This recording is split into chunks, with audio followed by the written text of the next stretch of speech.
I have to admit that I am a little bit of a physics tragic, and there are some things in physics where the elegance of it all just is just simply just quite exciting.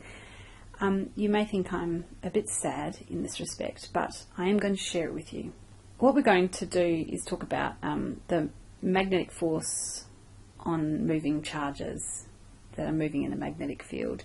And the really sexy part comes when we talk about combining the effects of the magnetic field on the electric field, and they're all working together and they're working at right angles, and we'll get to that. I digress. We're going to have a look at a magnetic field which is going into the page. So here's our magnetic field, and we're going to consider a tiny little charge. Let's make it positive for now, which is, you've seen that I've made this magnetic field so it's got a gap in the corner, and this will make sense in a moment, but just to say that there is no magnetic field in this corner up here where the charge is at the moment. Now we set this charge particle in motion, and it's going the right in that way.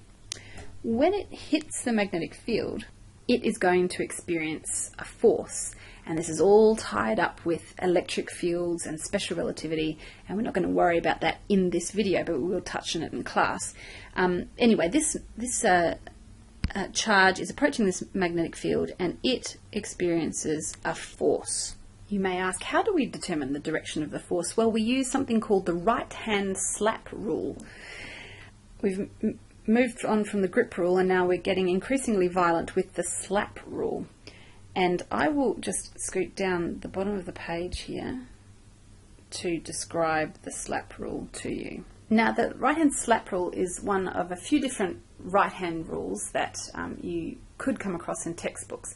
And this is my favourite, and I will use it over and over again, even when the textbooks use other different rules. And we'll explain more about that in class. The right-hand slap rule works as follows, without the red dot. Now, the hand obviously has many fingers, and for me, I remember this, that the many fingers are representing many magnetic field lines. The thumb indicates the direction of a moving charge. Now, I've said here, over here, that it's a moving positive charge, and the right-hand slap rule is, as it's drawn here, applies to a positive charge. So the thumb is the direction, so the direction of the V, the direction of the velocity of the positive charge, or it could be the direction of the current. So just keep that in mind.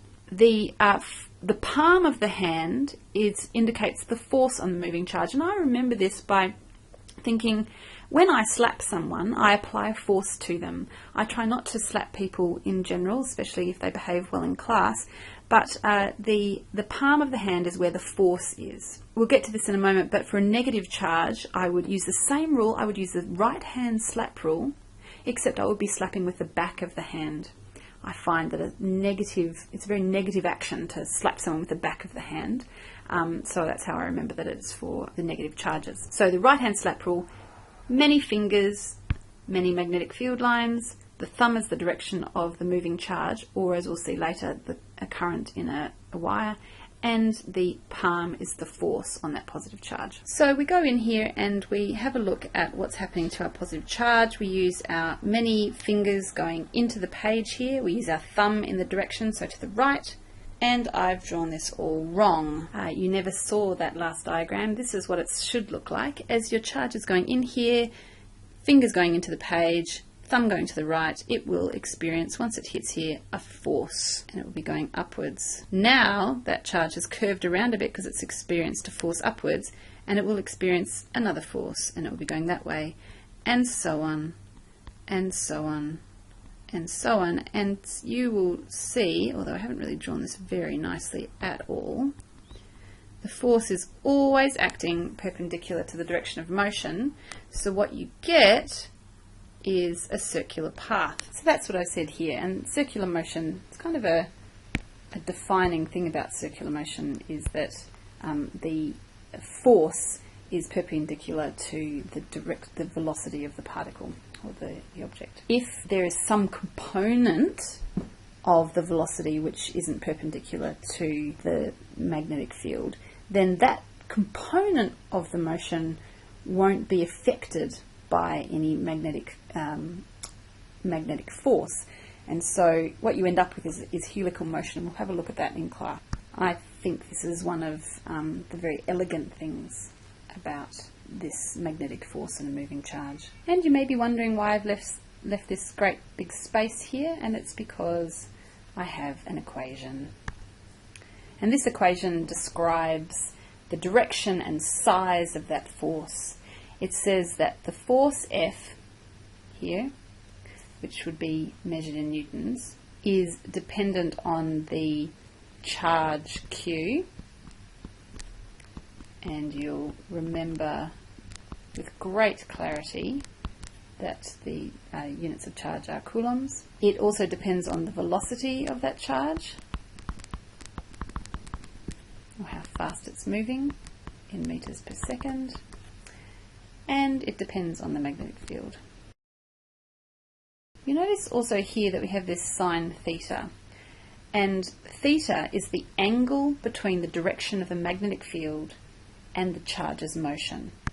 So what this sine function is saying is that if theta is 90 degrees, so they're perpendicular to each other, so if the charge is moving in at perpendicular to the magnetic field, then sine of theta will be 1, it will be at its maximum, and so you'll get the maximum force. If this angle theta is 0, so if they're pointing in the same direction, or if they're parallel or anti-parallel, so pointing in opposite directions, then sine of theta will be 0, and the force, anything multiplied by 0 is of course 0, so you will get no force at all. And I'll just draw a little diagram here so you've got a note about that. Oh, and there it is, down here, that you have the magnetic field lines, say, going up the page, lots of magnetic field lines, and the charge coming down the page, and it's anti-parallel, so they're in opposite directions, and that would mean theta over here in this equation of here would be 180 degrees, and sine of theta would be 0. It's always a good thing to remember that when you're using your right hand slap rule, and I'm going to whip this up so you can see that right hand slap rule again, that here the magnetic field lines, so the fingers, are perpendicular to the direction that your thumb is pointing in. So if you hold your hand out in this way, you'll see that they're at right angles.